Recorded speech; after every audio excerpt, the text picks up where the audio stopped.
नमस्कार दोस्तों, बाजार हाट न्यूज़ चैनल के एक नए एपिसोड में आप लोगों का बहुत बहुत स्वागत है।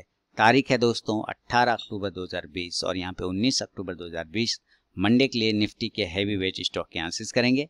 50 अलग अलग स्टॉक्स अलग अलग सेक्टर से सेलेक्ट है मेरे हैवी वेट स्टॉक्स में। उसको देखेंगे किस लेवल पे अब वो खड़ा है, कहाँ सपोर्ट ले रहा है, कहाँ रेजिस्टेंस ले रहा है और आगे हमारा क्या लेवल बन सकता है। वीडियो और एनालिसिस पसंद आए तो जरूर लाइक कीजिए और फीडबैक देना बिल्कुल भी ना भूलें। आपके फीडबैक का इंतजार रहता है। एसीसी के साथ शुरुआत करूंगा और मैंने कल एसीसी के बारे में एक डिटेल वीडियो पोस्ट किया है बाजार हाट पे, आप जाके उसको देख सकते हैं कि बहुत ही खूबसूरत चार्ट पैटर्न है। इस तरह का हेडिंग मिलेगा, डिटेल एनालिसिस मैंने करके वहां पे दे दिया है। एसीसी अगर 1570-72 को ब्रेक करता है तो एक अच्छा पोजिशनल कॉल में कन्वर्ट होगा 1600 के टारगेट के लिए, 1650 के लिए। अडानी इंटरप्राइजेस देखिए कंटिन्यू डाउनफॉल आया, जो मैंने कहा था कि अपना इंपॉर्टेंट सपोर्ट 300 के आसपास आने की कोशिश करेगा, 305 वो आ गया, यहाँ पे आके होल्ड कर रहा है। कल अगर ये 310 को ब्रेक करता है अपसाइड में एक बाय का पोजीशन बनेगा 320 के टारगेट के लिए। अडानी पोर्ट 3 स्टॉक्स में मैंने सेलेक्ट करके अडानी पोर्ट दिया है। देखिए इसका भी चार्ट पैटर्न जबरदस्त है, एक सिंगल टॉप, बॉटम, टॉप, फिर वापस नीचे हायर लो बना है ना, हायर लो, एक लो, उससे बड़ा लो यहाँ, उससे बड़ा लो यहाँ, यानी स्टॉक ट्रेंड अप में है। अब हमें एक ब्रेकआउट अगर चाहिए अडानी पोर्ट में, अगर ये 365 को ब्रेक करता है तो मस्त पोजिशनल कॉल बनेगा 400 के टारगेट के लिए। लेकिन अगर नियर में ये 355-56 भी ब्रेक कर देता है तो एक अच्छा प्रॉफिट बना सकते हैं 365 के टारगेट के लिए। हमारा राजा बैटरी होल्ड कर रहा है, ये सपोर्ट के पास आ चुका है, यहाँ first and this is second. अगर इसके नीचे ये ब्रेक करता है यानी 705 को नीचे की साइड में काटता है, 700 को तोड़ देता है तो 680 तक जा सकता है। अपोलो हॉस्पिटल एक बाउंस लिया मंडे के दिन, लेकिन इतना सस्टेन करेगा या नहीं। हाँ, ऊपर की साइड में अगर 2220 2220 को अगर ये अपसाइड में ब्रेक करता है देन एक अच्छा टारगेट 2300 तक जाने की कोशिश करेगा। 2200 के नीचे के आने के बाद ये फिर कमजोर हो जाएगा, सेल करेंगे 2180 के टारगेट के लिए। एशियन पेंट 2100 के ऊपर बाय का पोजीशन, टारगेट 2150 का, सेल करेंगे 2050 के नीचे, टारगेट 2000 का। बजाज ऑटो 3150 के ऊपर अगर बजाज ऑटो निकलेगा तो 3200 और 3250 के लिए बाय का पोजीशन बन सकता है। सेल करेंगे 3000 के नीचे, टारगेट 2900 से लेके 2950 का। बजाज फाइनेंस ऐसे तो 3400 के ऊपर भी बाय का पोजीशन बनेगा, लेकिन अब फिलहाल चेंज हो जाएगा लेवल, 3300 के ऊपर अब सपोर्ट लेना होगा इसको, तभी जाके बाय का पोजीशन बना सकते हैं। 3300 के ऊपर निकलने के बाद एक बार 3350 से लेके 3400 के टारगेट मिल सकता है। नीचे अगर ये 3160 को ब्रेक करता है, सेल करेंगे 3000 के टारगेट के लिए, 3068, 70 और 3000 के टारगेट के लिए। हाँ, बालकृष्ण इंडस्ट्रीज 3 स्टॉक्स में भी सेलेक्ट करके दिया है मैंने। अगर ये 1400 के ऊपर निकल जाता है, 1410, 1420, देन ये पोजिशनल कॉल में कन्वर्ट हो जाएगा 1450 से लेके 1500 के टारगेट के लिए। बाटा इंडिया 1400 के ऊपर बाय का पोजीशन बनेगा 1450 से लेके 1500 के टारगेट के लिए। बीईएमएल कोई जोन नहीं है, साइडवेज में फंसा हुआ है तो साइडवेज है, इसको छोड़ देंगे, इग्नोर करके चलेंगे बीईएमएल को। बर्जर पेंट इंपॉर्टेंट लेवल पर होल्ड कर रहा है, अगर ये नीचे के लेवल 590 को ब्रेक करता है, सेल करेंगे 590 के नीचे आने पर 580 तक का टारगेट, 585, 580, 575 ये सब टारगेट इसके ओपन हो सकते हैं सेल साइड में। भारत फोर्ज 460 के ऊपर जाने के बाद 470 का टारगेट मिल सकता है मैक्सिमम, उससे ज़्यादा बिल्कुल भी नहीं। 440 के नीचे गिरेगा तो 420 तक का टारगेट मिलेगा। भारतीय एयरटेल बाउंस होना चाहिए, अपना इंपॉर्टेंट सपोर्ट जोन के पास आके खड़ा है।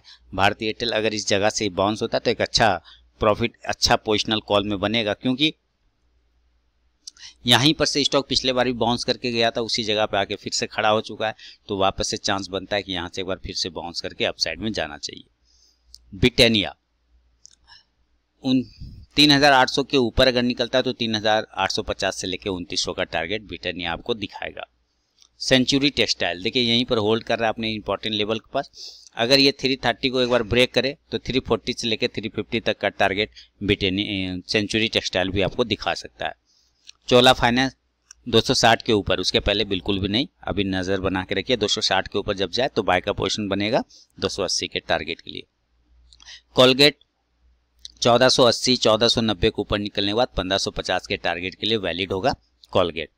नीचे अगर ये 1400 के ब्रेक कर देता है, राउंड नंबर को सेल करेंगे 1350 के टारगेट के लिए। डाबर 525 के ऊपर बाय का पोजीशन, टारगेट 535 का इंट्राडे में मिल सकता है। एस्कॉर्ट नीचे इंपॉर्टेंट सपोर्ट है, यहाँ पे एस्कॉर्ट में देखिए यहाँ से पिछले बार बाउंस किया, इसी जगह से ये फिर बाउंस करने के चांस बनेंगे। किसको? एस्कॉर्ट को। यहाँ से ऐसे बाउंस कर सकता है जैसे कि पिछले बार भी यहाँ से इसने बाउंस किया था। अगर इस लेवल को यानी 1150 को नीचे ब्रेक करेगा देन 1110 तक आने की कोशिश करेगा। ऊपर अगर 1180 ब्रेक करता है देन 1200 से 1220 का टारगेट बन सकता है। गोदरेज कंज्यूमर अभी कोई पोजीशन नहीं है, 700 के ऊपर पोजीशन बनेगा 720 से लेकर 750 के टारगेट के लिए। ग्रासिम पोजिशनल कॉल भी दिया है, इंट्राडे कॉल भी दिया है, 777 780 ये सब ब्रेक करेगा तो एक बार 800 तक का टारगेट ग्रासिम दे सकता है। हैवल्स 700 के ऊपर बाय का पोजीशन 720 के टारगेट के लिए, सेल करेंगे 680 के नीचे, टारगेट 670 से 660 का होगा। हिंद यूनिलीवर पोजिशनल कॉल भी है इसमें, ऊपर की साइड यहाँ पे मैंने कॉल दिया था 2060 तो 2160 का टारगेट हो चुका है। इसके ऊपर अगर 2180 को निकलता है तो 2200 से लेकर 2250 का टारगेट बनेगा। 2200 के ऊपर क्लोजिंग करने पर नया पोजीशन बनेगा 2250 के लिए। ICICI प्रू लाइफ 430 के ऊपर बाय का पोजीशन, 440 का टारगेट। इंडिगो 1350 के ऊपर बाय का पोजीशन, 1350 के ऊपर बाय लेंगे 1400 के टारगेट के लिए। जुबिलिएंट फूड देखिए बिल्कुल ट्रेंड लाइन में है, या आप इसको प्राइस चैनल भी कह सकते हैं, इस तरह से ये फंसा हुआ है इस ट्रेंड लाइन के ऊपर, यानी 2350 को ब्रेक करने के बाद 2400 से लेकर 2450 का एक टारगेट मिल सकता है जुबिलिएंट फूड में। LNT लेवल अभी भी वही एक्टिवेट है, LNT में बार बार इसी ट्रेंड लाइन से रिजेक्ट होकर ये स्टॉक नीचे गिर जा रहा है। 920 से लेकर 925 का लेवल है, अगर ये ब्रेक कर जाता है नीचे की साइड ऊपर की साइड में 925 को तो एक बेहतरीन कॉल बनेगा 950 से लेके 1000 के टारगेट के लिए। M&M 650 के ऊपर बाय का पोजीशन, टारगेट 680 से लेके 700 का। दोस्तों लाइव मार्केट में कॉल प्राप्त करने के लिए टेलीग्राम चैनल को ज्वाइन करिए, वीडियो के डिस्क्रिप्शन में लिंक मिलेगा, फ्री ऑफ कॉस्ट में आप कॉल वहाँ पे प्राप्त कर सकते हैं। मन्नापुरम फाइनेंस 172 के ऊपर निकलने के बाद 180 का टारगेट बनेगा पोजिशनली। मैकडबल कोई जोन नहीं है, हाँ अप साइड में अगर ये 516 17 ब्रेक करे तो इंट्राडे में 525 तक का टारगेट दिखा सकता है। मुथूट फाइनेंस 1200 के ऊपर निकलने के बाद बाय का पोजीशन, टारगेट 1250 से लेकर 1300 का। पीडी लाइट में भी पोजीशन बनेगा 1520 के ऊपर, टारगेट 1550 से लेकर 1600 के आसपास का। PVR 1300 के ऊपर बाय का पोजीशन, 1350 के टारगेट के लिए। रेमंड 300 के ऊपर पोजीशन बनाएंगे, उसके पहले बिल्कुल भी नहीं बनाएंगे, अवॉइड करके चलेंगे। रिलायंस अगर ये कल 2170 को नीचे की साइड में ब्रेक करता है सेल कर देंगे, टारगेट 2100 का। सीमेंस 1300 के ऊपर बाय का पोजीशन, 1350 से लेके 1400 के टारगेट के लिए वैलिड होगा। ऐसा ट्रांसफिट नजर बना करके 670 672 ये सब लेवल जैसे ब्रेक होगा पोजिशनल कॉल एक्टिवेट होगा 770 के टारगेट के लिए पोजिशनली। टाटा स्टील 400 के ऊपर बाय का पोजीशन, टारगेट 420 से लेकर 440 का। टाइटन में 1250 के ऊपर नया पोजीशन बनेगा 1300 के टारगेट के लिए, सेल करेंगे 1200 के नीचे, टारगेट होगा 1150 का। यूपीएल कोई जोन नहीं है, 460 के नीचे आने पर सेल होगा 440 के टारगेट के लिए। वोल्टास बिल्कुल सही जगह पे वोल्टास खड़ा है, पोजिशनली कॉल के लिए एक्टिवेट है, 700 के ऊपर निकलेगा वोल्टास तो 725 से लेकर 750 तक का टारगेट बन सकता है। जिल नीचे आ चुका है वापस 170 को ब्रेक करेगा देन 160 का टारगेट। MGL पोजिशनल कॉल 850 के ऊपर एक्टिवेट होगा, टारगेट 900 का। तो दोस्तों ये था निफ्टी के हेवी वेट स्टॉक्स पे मेरा अपना व्यू। वीडियो और एनालिसिस पसंद आया तो जरूर लाइक कीजिए, फीडबैक देना बिल्कुल ना भूलें।